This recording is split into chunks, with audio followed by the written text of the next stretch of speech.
to Bex Checks. My name's Bex, and this is usually the show where I call random strangers and sort of see how they're doing, just check on them, you know. But today, for the first time, someone has requested for me to check on them.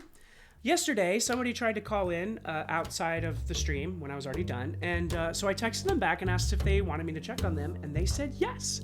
So I said, okay, let's set up a time, and we did. That's right, I'm making house calls now, bitch. Although, I guess that's what I was already doing. So, you can schedule times with me now, bitch. And if you would like to schedule a time, you can do it right here. Call this number anytime, or text me. Say you want to be checked on. Hey, I'd like to get checked. In fact, send me a text. Send a text to this number. Let me know you want to be checked on, but make it funny, okay? If you make me laugh, then I'll check on you. And if you don't make me laugh, then I'll also check on you. But it won't be nearly as fun for me. Hello? Can you hear me now? Hello, yes, this is Bex. Can you hear me now?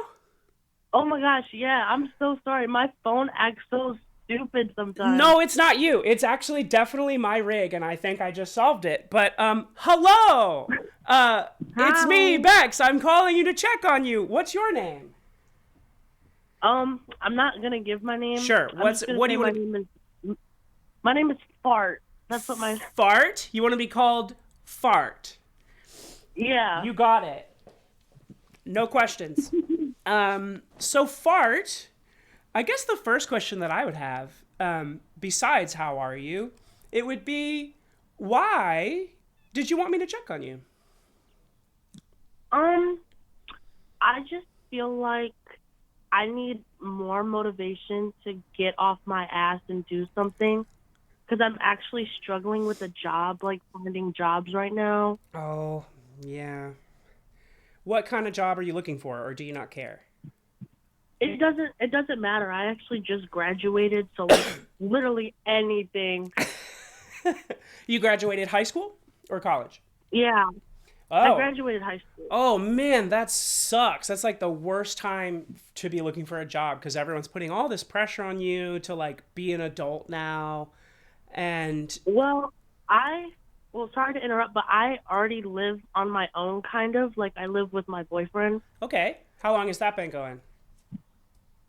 Since, like, I don't know, since January. Okay. So before you graduated. Yeah. Is that like under negative circumstances? Is that just how it worked out? What was the situation there, if you don't, without sharing too much, obviously? Well, whatever you're comfortable with. I didn't even get along with my mom's husband, but at the same time, I kind of just wanted to move out. But I can't even find a job out here. Like, what the heck? And you're in Michigan? Yeah. Yeah. So as you, I'm sure, are aware, SNAP benefits are going away next month. Everybody's talking about how people are going to starve. And when I posted about it online, everybody in the comments was saying, get a job. And I don't think that people understand how genuinely difficult it actually is for literally anyone to find a job, let alone someone who is experiencing poverty. You, for example, are greatly disadvantaged because you're young. So people think that you should be working the shit jobs. You should be working at McDonald's. You should be working those temporary shitty jobs that don't end up being temporary, that end up being your one lifeline of income. And so you're kind of like way up against it. I can understand how extremely stressful that is. That's what I wanted to talk about, because I don't like how people say, because I've had SNAP benefits. Sure. But they got taken away. My boyfriend, he worked 3 jobs. 3 jobs. 3? And he had SNAP. Yes, 3. Just to be able to pay the bills. And how much does he make each job? Do you know? I don't know, because he quit one of his jobs, and then he recently got fired from a Taco Bell job. Okay. And now he just works at a regular gas station. But he had SNAP benefits, and now they've been taken away, but he works so hard. Like, he's never here because he always works. He's always picking up a shift. Yeah, that's like what, 80 hours a week? Yeah. Jesus. And you guys are just barely And making it. yeah, we're barely making it and now we have to, well, I've been asking my mom to help, and I'm so thankful that she's been helping me yeah. and him. Like, I'm so grateful for that. But I know a lot of people don't have that, and it's like really unfortunate. Yeah. What do you say, and we can get into why this is, but what do you say to people who would say that you guys are lazy and that you're not working hard enough and that you're not taking advantage of the opportunities you have? What would you say to that? I would say, well, right now I am lazy because I'm gonna admit it. I mean, I have applied everywhere, but I have a really hard time socializing and making eye contact. And I swear to God, they asked me, "How do you spell your middle name?" at an interview, and I'm like, I don't know, because I don't even know how to spell my middle name. What's your middle? I don't. What is it? Oh, you can. Okay, you don't have to tell me, I guess. But I don't know how to spell my middle name. Is it because it's really long? No, it's just because I never had to like write it down. Oh, yeah, sure. So it's reasonable.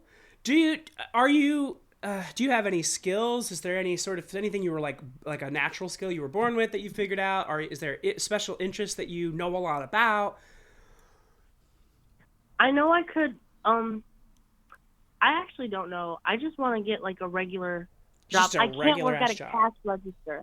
I can't work at a cash register. I can't count money because, I have a learning disability, so that makes it extra hard. Sure. Right. But I've been practicing like counting money with my boyfriend. He helps me, and like he helps me every time I have an interview, he'll practice questions with me. Yeah.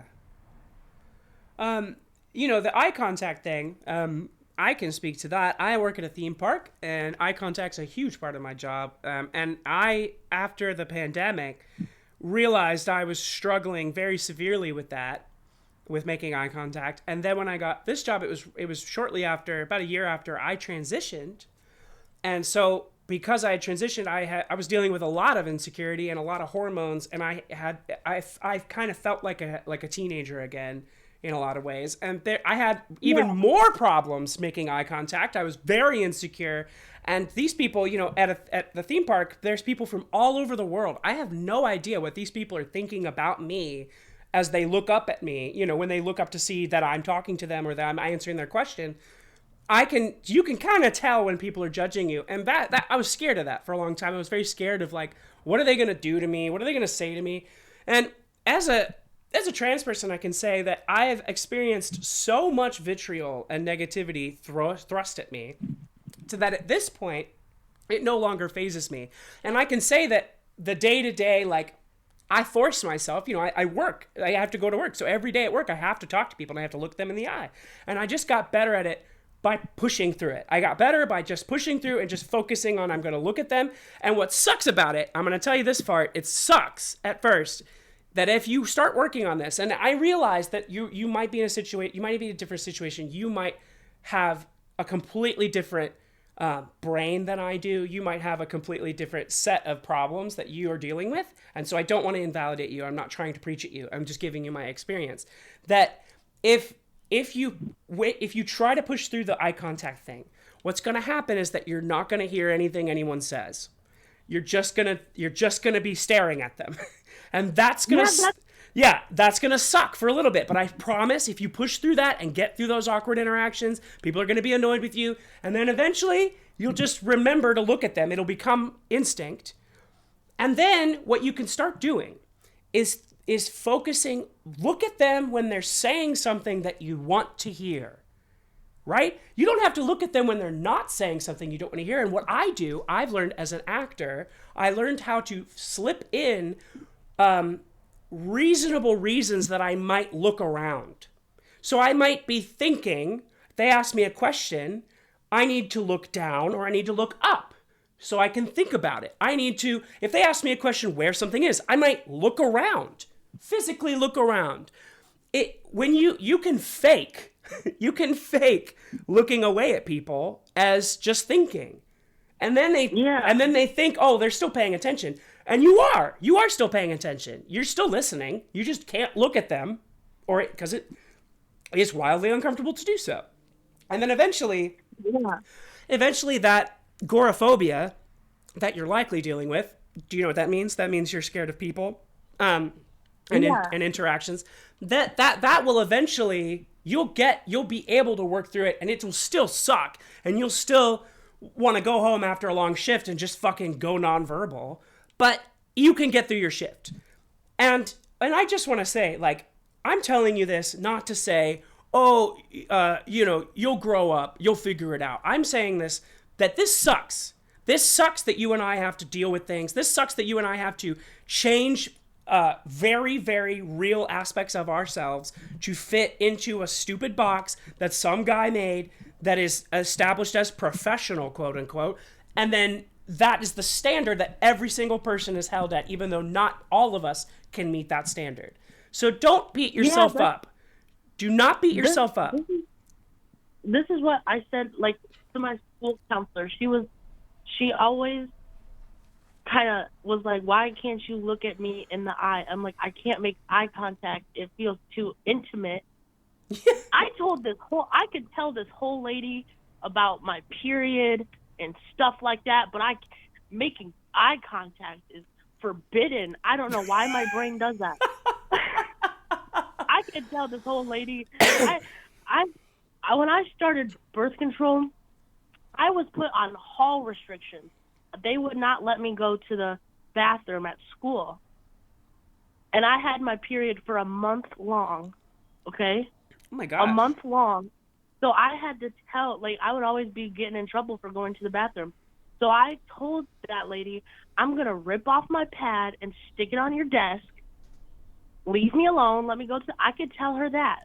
But she would always say, like, oh, making eye contact is not that hard. I'm like, it is that hard. It is. But I've been practicing because I've made, like, new friends that actually push me to do better things. Yeah. Instead of just sitting in a bubble. Like, I've made amazing friends this year. Oh. And this is a big part of a big time in your life, friends-wise. You guys are all kind of going into life. You're going to meet new people who are older than you, that have experienced a little bit more, and that's a great time. Can I ask you, can you look at your boyfriend in the eye? Is that all fine? Yeah. Okay. So people you're comfortable with, your family, you can look your family in the eye? Yeah. Okay, so I want to tell you, one of my leads, which is like my manager, but like not, it's like a step below my manager, like a supervisor. One of my supervisors, her name's Maya. She is, I think, similar to you. I'm not sure, but she's definitely around the same age. And she is a lead at my venue and 2 other venues in the same area. They pull her to go to different venues. She is the hot commodity for the managers. They put her anywhere. They trust Maya with literally anything. And you know what else Maya has problems with? Eye contact. Maya is incredibly successful within our company and probably hasn't even been here that long. I don't know how long she's been here, but she also doesn't really make eye contact that well, and it doesn't interfere with her job at all. And this is literally a customer service job. It's literally like guest interaction. So like you can definitely find a space that works for you, that accepts you. I understand that you are at a bit of a disadvantage. I don't know how accepting Michigan is. I know that California, where I am, is probably a little bit better as far as legal protections. But, you do have what sounds to me like a legitimate... you are legitimately disabled. And that's... your employer will consider that and should, in theory, have steps in place to help you do the job correctly. It's the same reason someone can't not hire you because you don't make eye contact for the exact same reason they can't not hire someone because they're in a wheelchair. That's against the law. Yeah. So I think you're gonna probably find a job. I guess it's just about like, what do you think you could do realistically? I think what it is I live in a really, really, really small town, Yeah. and I don't have a license yet. I'm gonna take my driver's test on like soon because I Yeah. just got glasses. I have to Okay. get my license first, so then I could find better job opportunities. Sure. Yeah. But getting a license is so frustrating because ooh, I that's so frustrating. That's the hardest thing Why? because it's just like I remember the first time I took the driver's test, I couldn't do it right, and I got out of the car and I threw the cone at my mom. I was so mad. I was so mad. I couldn't do it right. Oh man, Bart, I love you. You and I are just alike. I had the same. I wasn't like, yeah. I have the same frustrations with life, and I admire that you express it.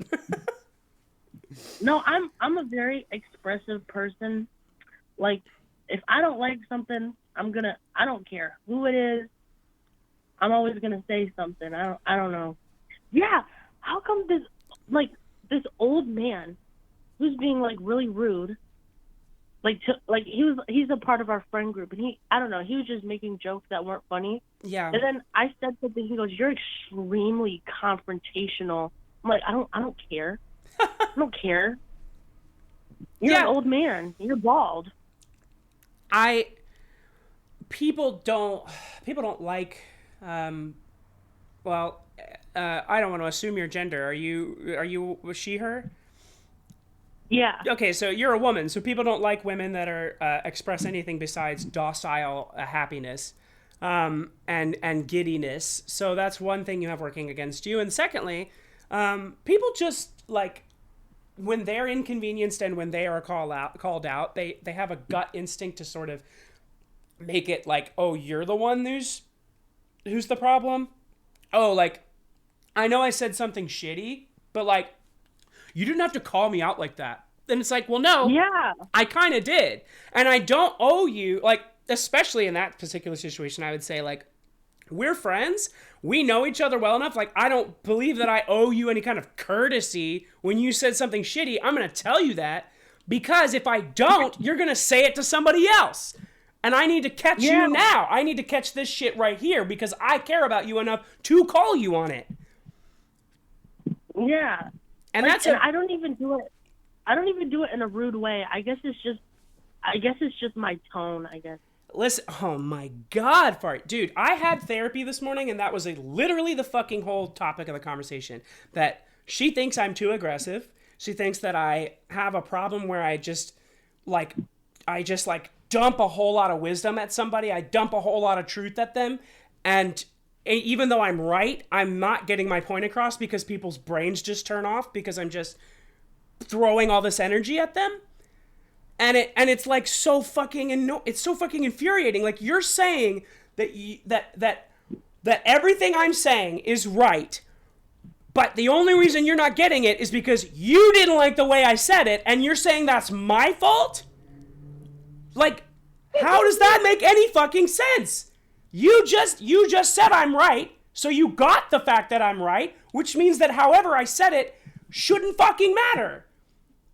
And it's also for me in this particular situation that I was talking about was like, I'm talking about children starving. I'm talking about trans people being in danger. I'm talking about many different kinds of people being in danger. Why the fuck should I stay calm about that? There are some things that do not deserve or do not need or that do not require, not civility. What's the right word? You know, why would you tone police me when I'm trying to advocate for when I'm just saying when I'm infuriated and I have a reason to be. There's injustice, right? And that's infuriating. And you, like me, look at everyone around you and you see them as weird intentional zombies that are just like, whatever. Life goes on. Whatever. You're just overly sensitive. And you're like, yeah. Why aren't you? Why aren't you overly sensitive? I don't like how well, it's not only old people, but like conservative people. Sure. They act like, okay, they're like, you can't eat with your elbows on the table. You can't eat with your elbows on the table, or you can't discuss this, or you can't discuss that. It's not modest, right? Yeah. But then they will say the most diabolical shit ever. The most diabolical shit ever. Yeah, it's literally, it's like, listen, okay, I don't think black people should exist, but if you're rude to me at the dinner table, like, you're a fucking piece of shit. That's exactly like that. That's the logic. The logic that you just described. And it's insane. I totally agree. I felt the same way growing up. My parents aren't conservative, but they're like the middle. And I grew up in the South. I grew up probably around a lot of people that are just like the people you grew up around. And a lot of them are miserable assholes who are just convinced that they aren't, who are convinced that they are great people with great ideas, that everybody loves them, and that if you disagree, that's a you problem. Yeah, I'm so grateful, though, that my mom, she's not like conservative or anything. Like she's fully supportive. Yeah. But her family, like my uncle, he'll say some shit. But God forbid, showing a little too much skin, you're going to hell. Is your family religious? My family's Catholic, but my mom is very supportive, and my grandma's very, very supportive of all that. Yeah. But my uncle, oh, you're gay? You're going to burn in hell. Like, are you, what? And like, what are you talking about? So, and you know what? Like, my response to that at this point would be like, is that it? Why, uncle, if you love me, why would you subscribe? Why would you continue to be involved in a religion that says that about me? Don't you think that they might be wrong about me? You know what I mean? Like, how can you square that? How do you go to church and worship the God that says he's gonna burn? Like, that's crazy. And also, I think about, heaven and hell, right? Like, yeah, what happens, say, if you do go to hell and then your uncle goes to heaven? It says that like they will watch you burn for eternity. They'll know. I think how is that something you look forward to? Like, if you go to heaven and you're not aware of your loved ones burning in hell, then that would mean that heaven, you're like some sort of mindless drone with like, that's not, why would you want that? Why would you want to go to heaven if it meant that you wouldn't care, if it meant that it would change you so much as a person going there that you no longer care that your loved ones are dying in flames? Yeah. That makes no sense. It actually makes more sense to me that hell is like fucking rad. And at least in hell, I can experience I am still me. I think people actually twisted like God's word and wrote stuff in the Bible just to conform people into who they wanted you to be, if that makes sense. Do you believe in God? I think God and heaven and hell are a state of mind, if that makes sense. Not like a place. Okay. Do you think that God is a real thing? I think God is like within you. He's your conscience, right? Like if you, let's say you slap the shit out of someone. Yeah. You would feel bad. Like that's your soul. That is your soul telling you did something wrong. That's God. But I don't think hell, like you're going to go to hell for stupid things. Like I just think heaven and hell are a state of mind. What you are saying, Fart, and I think you're almost kind of like just stepping in, you're dipping your toes in, is called secular humanism.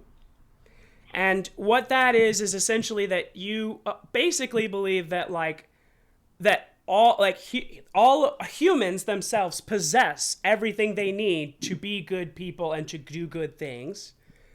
And that when people, I believe, and maybe you do too, and maybe this is kind of what you're saying, I believe, like my father wakes up every single morning and he asks God, who can I help today? Please make sure that I see that person, that I notice the places in which I can help, that I see those opportunities and that I take them. My father actually does that. And I believe, he's told me that on many times and I believe him because he's a wonderful human being. But if you ask me, he's asking himself that question. And he just happens to be such a beautiful human being that he has the answers within himself. He already knew before he woke up who he was going to help. You know what I'm saying? That's what I'm saying. Like, heaven and hell are a state of mind, but people don't want you to realize that you ultimately, like, they want control over you because fear is what they use to control you. Like, that's like me blackmailing someone saying, if you don't send $500, I'm gonna send this video of your mom shaking her ass out. Like, that's like me saying that. It is. I don't. It is. It is. And you could make this argument to your parents and to your uncle that if you really look at it, your relationship with God is a toxic relationship. It is an abusive relationship because they believe that God has a certain set of rules for them and absolutely fucking needs their love. He is so desperate for their love and so scared that they will go to something else that he is willing to burn them alive for all eternity if they don't love him the way he wants them to love him. That makes no sense. And you said that you're Catholic. Catholics specifically have this whole thing with like internal guilt and that it's really about you have to focus on your problems and how bad you are. And it's really, really bad. It's dangerous thinking. And I have to say, Fart, well done. Well done from all of us here at Bex Checks. You fucking nailed it. You are so on track and you are so smart and level-headed.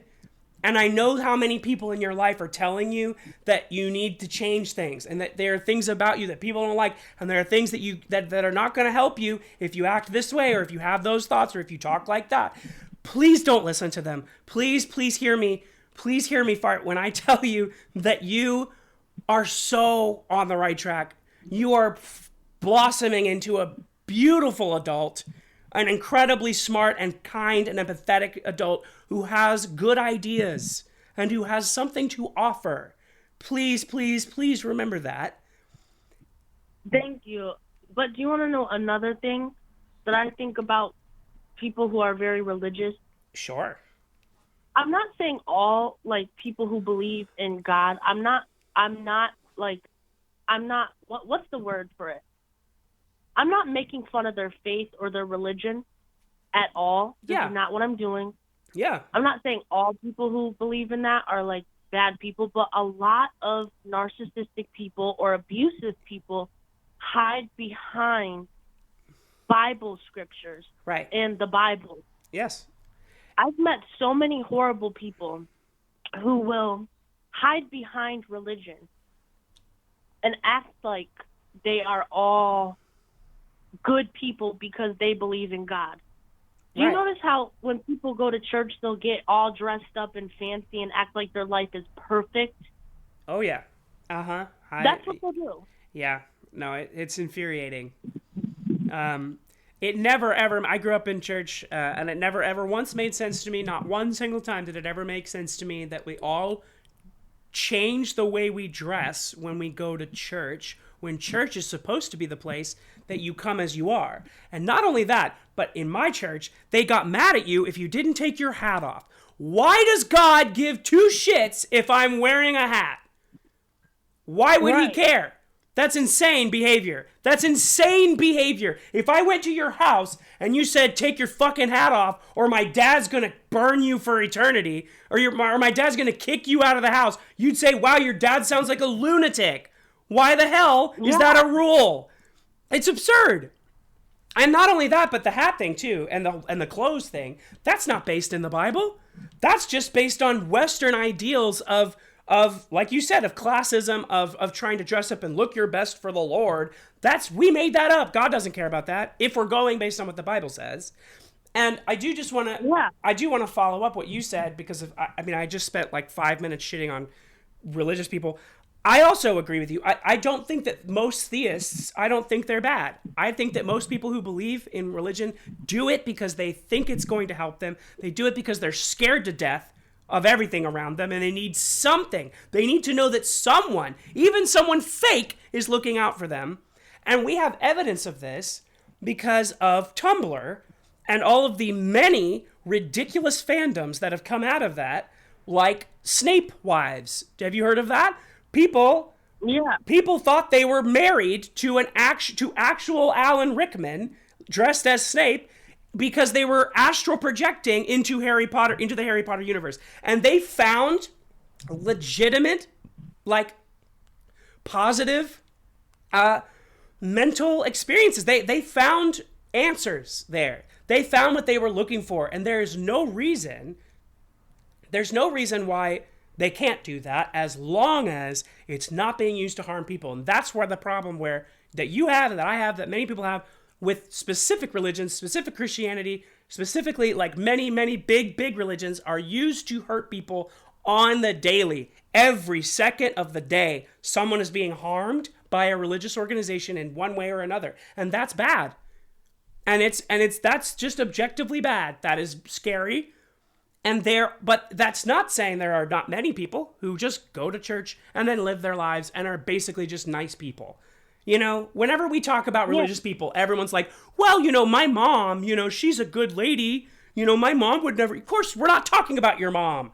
We're talking about the powerful Mormon church board of directors or whatever their names are, that have an insane amount of money and power and that can do crazy, scary things. Nobody should have that much power. Right. No one should have that much power or money. And these are just a bunch of old men, old, mean men who are misguided and who don't like a lot of people and are going to use their power to hurt those people. And that's the problem. The problem is not your personal belief. I think, well, a lot of churches, like, if they're going to at least have, I know a lot of churches donate already. Sure. But you don't need all that money. Like, donate it to people who really need it. Yeah. Like, there's a church down here. They donate hella money to people in need. That's the one thing I like about churches and religious people. But half the time, like I'm saying, the bad people who hide behind religion, they're like, oh, you don't deserve food stamps. You need to work for your food. Yep. Or you need to work for having a house. Or you need to do this and that. Yeah. It's like, not everybody has that opportunity. And I think everyone in the whole entire world needs food. First of all, how are they going to be pro-life and say you don't have the right to food? Exactly. Yep. Have you ever heard the communist desert island scenario? The analogy? I don't think so. Okay, so if you haven't looked into communism or leftism at all, look it up, Google it. You're gonna like a lot of what you read, and it could be really good for you to kind of put your mindset inside a framework that fits, and see if you like it. But I would consider myself a leftist, and this analogy convinced me. Let's say you and I Bart, are on a boat together, and we're out on the ocean, and we're having a great time, even though the ocean is terrifying and no one should go out in it. And we're out there, and we come upon a desert island, and we look out, and we're like, wow, cool, desert island. And then all of a sudden, we shipwreck, and we both pass out, and we wake up, or we wash up on the island, and I wake up first. And I collect all the resources, all the food, all of the gear, all of the tools, all of the things that are relevant to our survival, and I pack them away in a cave, the only cave on the island. And I say, and I block it off, and then I build you a little hammock on the beach. And you wake up, and I say, Fart, we're alive, congratulations, and I have everything we need. All you have to do is just do whatever I say, and then I'll give you a coconut every day, and then you can have this hammock. What are you going to do? You do whatever you say. You are? Yeah. Why? To have a coconut? because that's the pure thing of survival. Right, but why? I took all the stuff. It's not mine. Why should you not all be allowed to have all that stuff too? Yeah. And if you say no, which I could tell you wanted to say no, right? You don't want to do any of that. You want to say wait, why? Just because you woke up first? Neither of us own this island. Neither of us own any of that stuff. It's ours to share, right? That's what you want to say, but you don't, because you're scared. You're scared that I'm going to let you die. That's the point. That's what capitalism is. That is what capitalism is. That's why I don't like. Actually, I'm scared the government's watching me. I don't like how people shit on people who are in poverty when they would be scared out of their mind if they swap shoes with someone in poverty. Yeah, they would. And they also don't realize how close they are to poverty. They are one bad thing happening away. All it would take, most households have two sources of income. All it would take is one of them to be injured for a significant amount of time for them to completely tank their entire life. And I don't like how people shit on people who have disabilities, because at any moment you could end up with a disability yourself. Not even that far, but they are statistically, you will be disabled in your lifetime. Everyone. Yeah. So it's absurd to shit on that. Yeah. Like, I have a friend, she has, you know what POTS is? Yeah. My friend has a condition, and they kicked her out of school and she was homebound. Oh my gosh. Okay? She was homebound, and she got kicked out of the school when she was doing online. I really hope that they don't take, if she has to rely on disability one day, I hope that they don't take that away from her. I haven't been able to see her in 3 years. Wow. Because she is that chronically ill, and it's devastating. It's devastating because I want the best for her. And, she lives with her mom, and her mom takes care of her. Yeah. But it's devastating because, what if her mom's not going to be there forever? And, it would just be sad because she can barely, leave the house sometimes. Yeah. Or I don't know. I don't really talk to her. I can't even talk to her anymore because she just doesn't want to reach out. No. But I feel sad for her. And this is why, I don't understand why, even if you're on disability, they give you such little, barely anything. Yeah. Yeah. And it makes you, regardless of what your situation is, even if you have a perfectly reasonable, valid situation that would cause you not to be able to work, you still are conditioned to feel guilty about it. You're conditioned to feel like you're not doing anything. I just don't, I don't think that's how humans are supposed to be. I don't think that we're supposed to be made to feel guilty for not participating. I think that we, if you look at Native Americans, the Native American tribes, many of them were communist and many of them were fine. They actually thrived. They were doing quite well before colonists came and destroyed them. And one of the things that the big thing that everyone says, if we didn't have this system, then laziness would take over and nothing would get done. This system built the roads you drive on.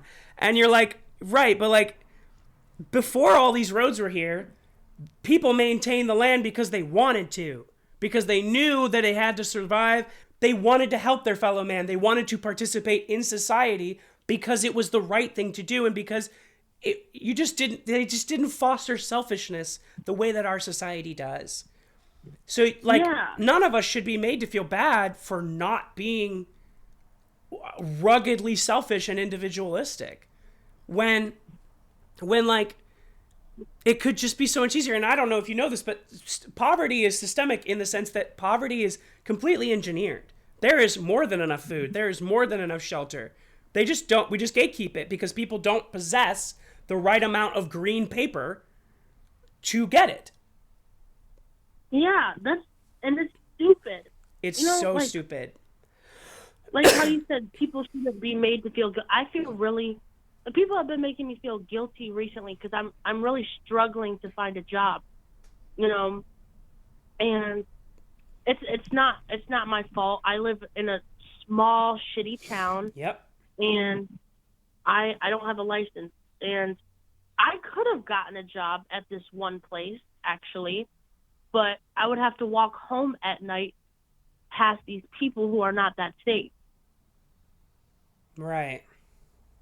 So it's not my fault if I'm choosing safe. If I have to choose safety over, why should I have to choose safety over food Yeah.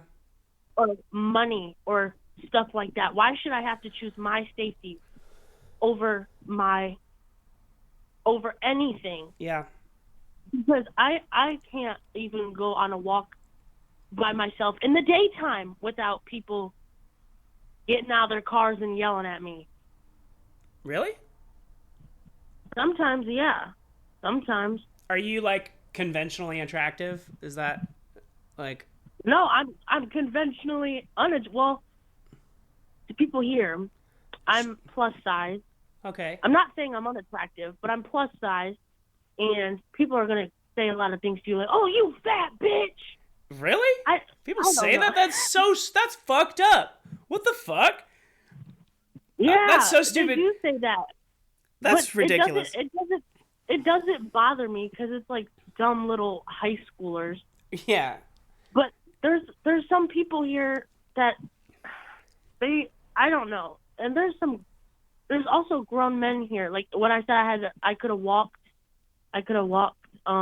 back home from work like at like 1 in the morning if I had that job. There's some people like there's grown men who are always drunk outside at night. I'm Yeah. not doing that. No. No, you shouldn't.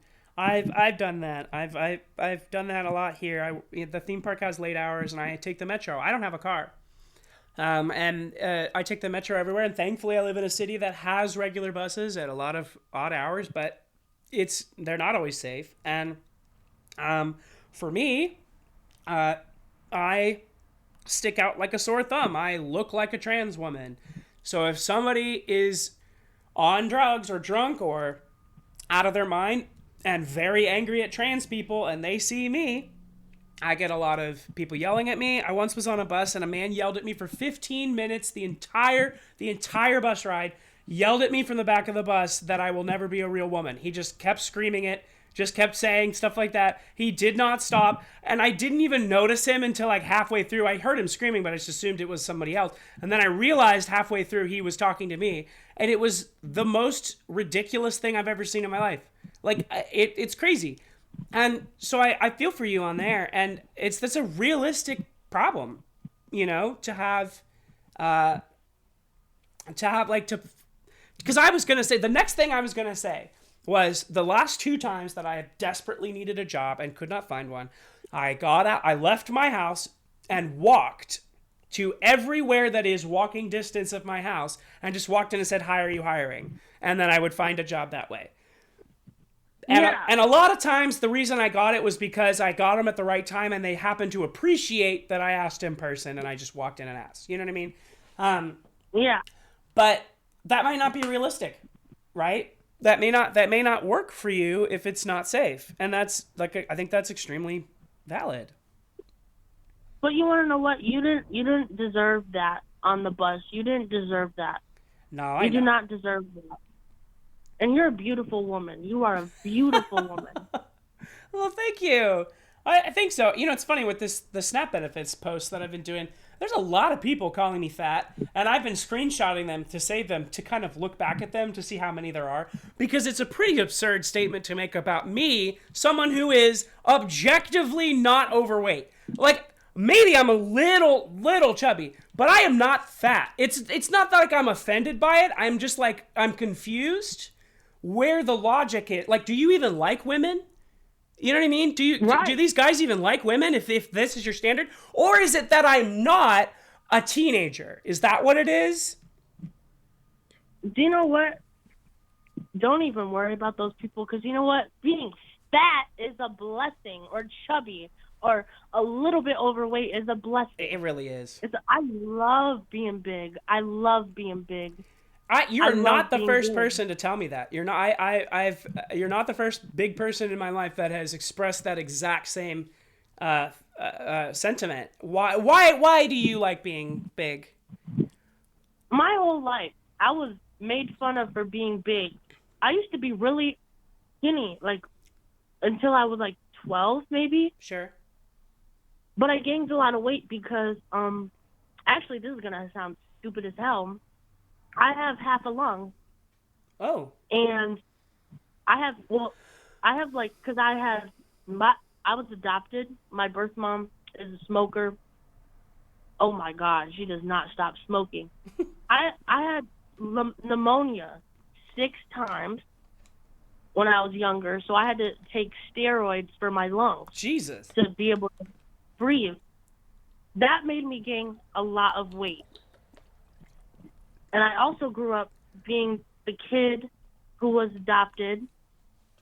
I was made fun of a lot for that. So I started binge eating as a way to cope. Yep. And I was made fun of for being chubby. And I used to want to be skinny so bad until I realized that I got big titties. A lot of y'all don't. I don't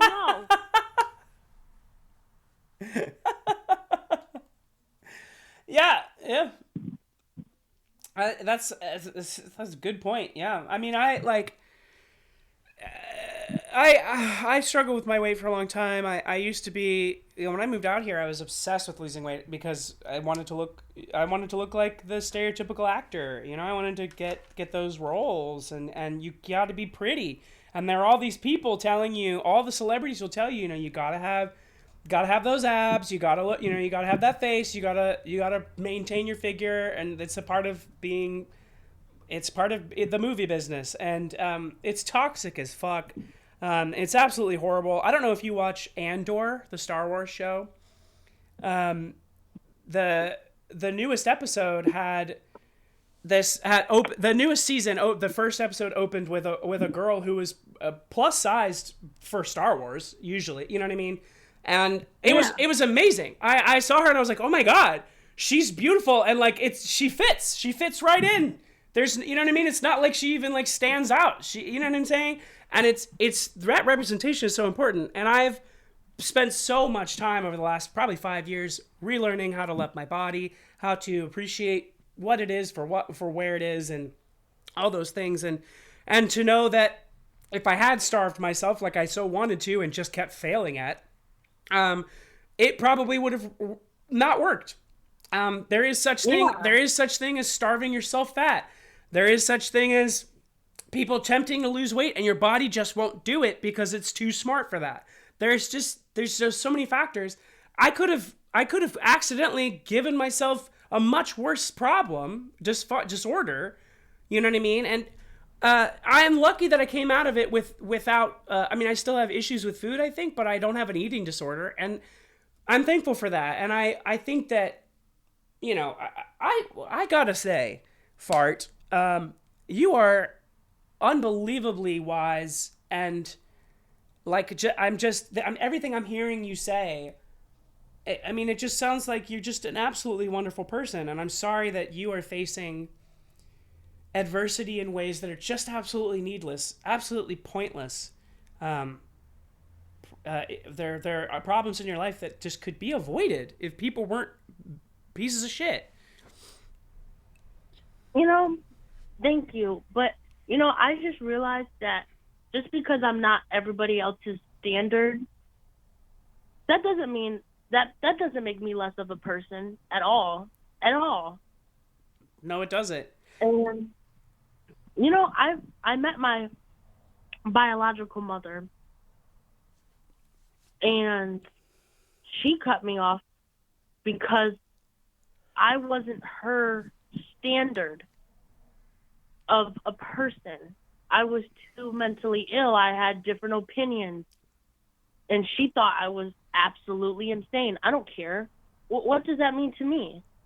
What does it mean to me? I don't have to fit into your narrative just to be loved. Yeah.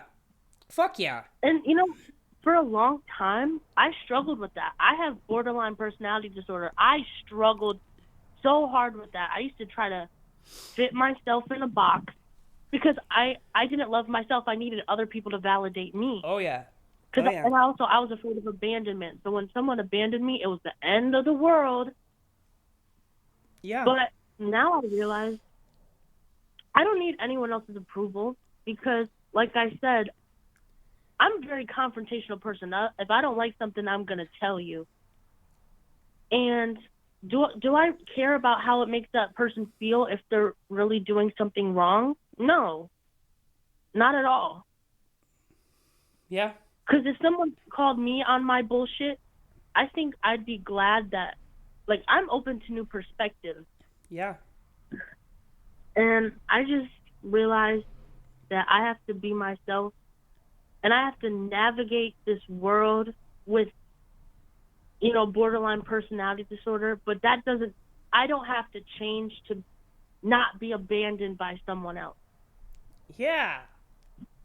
Yeah. And also, for me, Bex, to you, Fart, fuck your mom, your biological mom. You're amazing. You're a wonderful person. Your mom's full of shit. Most parents are full of shit. But, like, she's dead wrong about you. And I think that when you... Go ahead. No, you can go ahead. Well, I was going to say that I think that, just talking to you, I think that when you can eventually find a job, I think they're going to love having you. I really do. I think that your employers are going to love having you around. Especially if you can find somewhere where you really do like it, where you really do can enjoy it every day. If you don't like it, you're going to act out and you're probably going to get in trouble and they're going to have issues with you. I'm the same way. If I don't like my job, I'm just going to suck at it. And then I'm going to keep sucking at it more, the more that you push back on that, on me having an attitude. And I have this whole thing with at my job, especially, like, I have this whole thing where it's like, why is it expected of me to act like I love being here? Why is that a necessity for you as my manager? Why do I have to pretend to you that I like being here when we all know I don't? That's stupid, right? I could just let you know, hey, I don't want to be here, but I'm also still going to do my job. I don't get the whole, like, have a good attitude about being forced to labor away my entire existence just so that I don't starve. That's stupid. That's stupid. Yeah. Well, you're going to have to deal with that. When you get a job, they're going to expect you to have a good attitude, and it's not going to always be good. Have you thought about working at a restaurant? Actually, there's a restaurant down the street from me, but there's a lot of, like, this lady, she'll just steal your tips. And she always asked me to work there, but I remember she followed me, this lady, because we go in there all the time. We go in there, me and my boyfriend, every time. When I first met my boyfriend, she said a lot of racist things about my boyfriend's mom. Okay. And I felt uncomfortable about that. I don't like my boyfriend's mom at all. Like, she's a nice lady. We just don't get along, on certain things. But I would never say anything racist about her ever. Yeah, sure, of course. Because because her race is not a reflection of how she is as a person. It's an absurd. That just made me so uncomfortable. So maybe not that place, but I mean, like, a restaurant, like a theme park, like a bar or a club or anywhere like that. There's a lot going on, and someone like you who just has a little bit of social anxiety might thrive in an environment where you can go unnoticed. Where in a popular, like a busy restaurant at dinner time, nobody's looking at you in the eye. Nobody's gonna look at you. They're busy. They're talking. They're drinking. They're eating. You're going to walk up and say, hey, like, if you're a server, you're going to walk up and say, hey, you guys good? You need anything else? They're not going to look at you. They're going to be like, yeah, we're good, thanks. And you're going to be like, cool. And then you keep going. They know you're busy. They don't expect you to sit there and talk to them. If you are a bartender, you don't have to look at shit. If you're a bartender, you got stuff to do. You're constantly moving. And it's not hard to get your license to be a bartender. It's really not at all. I know you're young. I don't know what age you have to be to do that, but That might be something to think about.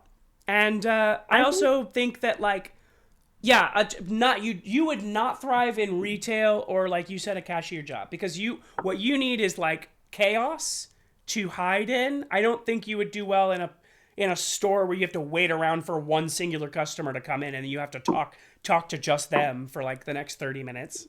You know? I think my boyfriend told me that I might be good at like a warehouse kind of job, which Oh. I think that's true because you don't have to socialize that much. You just kind of have to do what you're told.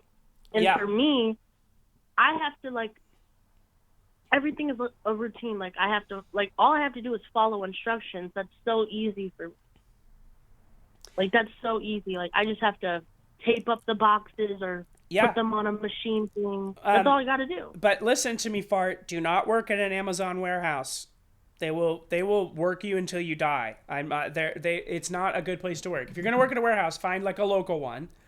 I also would suggest if you're interested in that, maybe look into a government job where like you might maybe in like as a garbage person or like something where it's manual labor and it's easy and you don't have to think about it. But if you're on a government paycheck, that shit is you're golden. Like you will never have Yeah. problems. You will always have a paycheck. That might be something if you really don't care if you're fine with doing like a labor intensive job and you don't really give a shit what it is as long as it's somewhat rewarding to you or you might be working with the same team all the time so you don't have to talk to new people. A job like that, a government job like that might be good or even like at a library or somewhere, nobody's going to talk to you at a library. Yeah, that's the kind of job I was thinking about getting Look up because government jobs. Look up the local government jobs you have, and I'm sure they have entry level stuff and I bet you could really enjoy that. yeah, I definitely will do that because I really struggle with socializing. And if I do socialize, I'm going to tell you my whole life in 2 minutes, and then you're going to feel uncomfortable. I don't. I loved it. I loved this whole chat. Which, by the way, we've been talking for a whole hour now, I know. and I've loved it. But I probably should let you go. That's a very long time, and you have jobs to look for now, fart. But I want to make sure that you have gotten what you need from this conversation, which I think was just to be reminded by someone like me that you are wonderful and you're on the right track and you're doing the right things and you are trying your best. I think that's the most important thing. You really are trying your best. And it's so important to reward yourself for the work and not for the achievement. It's so important Yeah. just to remind yourself that you worked to get there. Sure, it's amazing that you got to the top of a mountain and that the view is great, but you climbed that. You just climbed that. That's amazing. You should give yourself credit for that and focus less on the view, right? From the top. And remember that like the journey, right? The journey is part of it. You are doing it. You are looking for a job. The next time someone gives you shit, you are doing it. You're looking for a job and I promise that right now it feels really shitty and it sucks and you feel like your boyfriend's just carrying the team and you're trying to keep up. But I promise you're going to find something and in the next few months, it'll even out and you're going to start bringing in an income and you guys are going to be still scraping by, but you're going to be able to splurge on some fun things, and you can spruce up the apartment and you can go out more and see movies or whatever. I don't know if you like seeing movies, but you can get an AMC pass. Do you have AMC there? AMC. Oh, what movie theaters do you have there? Carmike? We have MJR. MJR. They probably have a membership thing. But most theaters now, Yeah. they have like a monthly thing. You pay like $20 a month and then you can see 3 free movies or whatever many free movies they give you. You can just go see movies and for like a couple, it's great. It's a great thing to have because you guys can just be like, "Oh, that new movie came out. Let's just go see it. We already paid for it. We pay for it every month. Let's go check it out." And it's a nice easy like predetermined, pre-planned, prepaid date. You know what I mean? Yeah, that's what I want to do. I want to get money because I feel bad that my boyfriend is the only one providing right now. Yeah. But just don't lose sight of the fact that you are not a shitty person for not bringing in income. Yeah, and I have a lot of money saved up. Like I have cash money, so Okay. I'll try to help out when I can. I'll try to help out when I can, but it's just I also have to save that money because I'm getting my license first. I have to get a car first, Yeah. and I'm gonna be the one doing that. And it's just that turning 18 is so stressful. Yeah. Turning 18 is so stressful. I thought it was the end of my life. Like, I always thought I'm not going to make it to 18. Now that I'm here, I'm like, well, shit, what do I do now? Oh, yeah. That's a common So now sentiment. I'm just trying to, I'm trying to help other people and be more positive, but it's hard. But yeah, being an adult sucks. Being an adult sucks so much dick. It sucks so much dick, and not in like a cool, fun way. Like in a really bad way. Like in a way where you're sucking so much. You're doing all the work in bed, and you leave feeling like you didn't get anything out of it. That's how much dick it sucks. Like it's so bad, and I'm so sorry. I'm sorry that you have to be an adult now. I wish you didn't, and I wish that I wish that I wish both you and your partner had universal basic income and did not have to worry about this stuff and could pursue things that were meaningful to you. I'm really sorry that you have to be a wage slave too. But just know, I want you to know, Fart, from the bottom of my heart, that was a great rhyme, that I came into this call in the worst fucking mood, and you have turned that around. I am overjoyed to have had this conversation with you. And would you like me to add your number to the list of people to call again? Yes. Okay, cool. And I'm really glad I turned your mood upside down. I'm so sorry. My phone does this. When I'm on the phone with my therapist, it will do the exact same thing. Really? Yeah, I'll have to hang up on my therapist and call her again over and over and over. Oh my God. But I'm glad I made your day. I was so excited about this call today. Is it gonna be on YouTube? Because I told my friend Mac. Yeah. Like, I'm gonna be on a talk show. Like I told I told all of my friends about it. Yeah. And then I told my boyfriend to shut up because I was trying to sleep because I wanted to wake up and get ready. Just, and I was like, can you shut up? I have something important tomorrow. Because I was so excited for this call. I was so excited. That just means the world to me. That's why I started doing the show. Mom. I even told my mom. She's probably going to be watching this. That's great. Yeah, I'll put it up. I'll put it up on YouTube. I don't know, probably maybe tomorrow. It might be next week, but we'll see.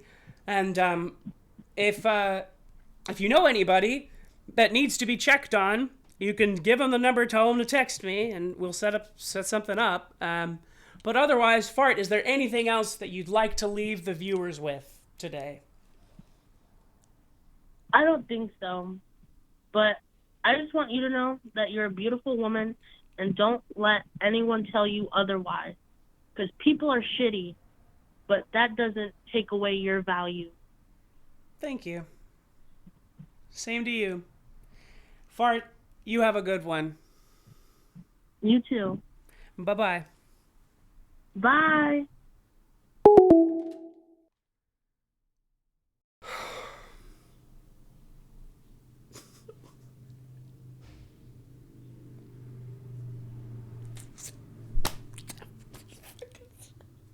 It's so fucking it's beautiful. And it's like, this is such a good person. And like, oh my God. It's like when I started the show, and like, I started this show for you, for that person. Oh, for this amazing girl. This is why I do this. Oh. Oh my God. That was so beautiful.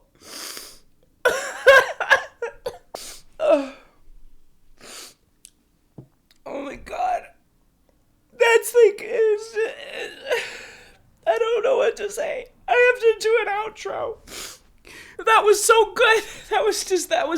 This is what I started this show for, was that right there. And just the excitement that they had and the connection. It was just, oh my God. Oh, I can't even. Okay. Oh, okay. Thanks for watching Bex Checks. If you liked what you saw and you want to see more, consider letting me know financially through the Cash App.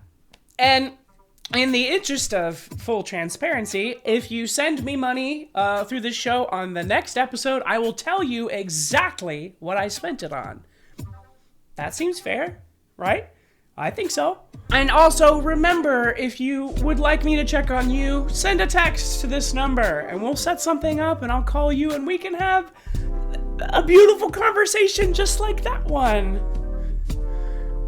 Okay? Okay? Okay? What am I doing?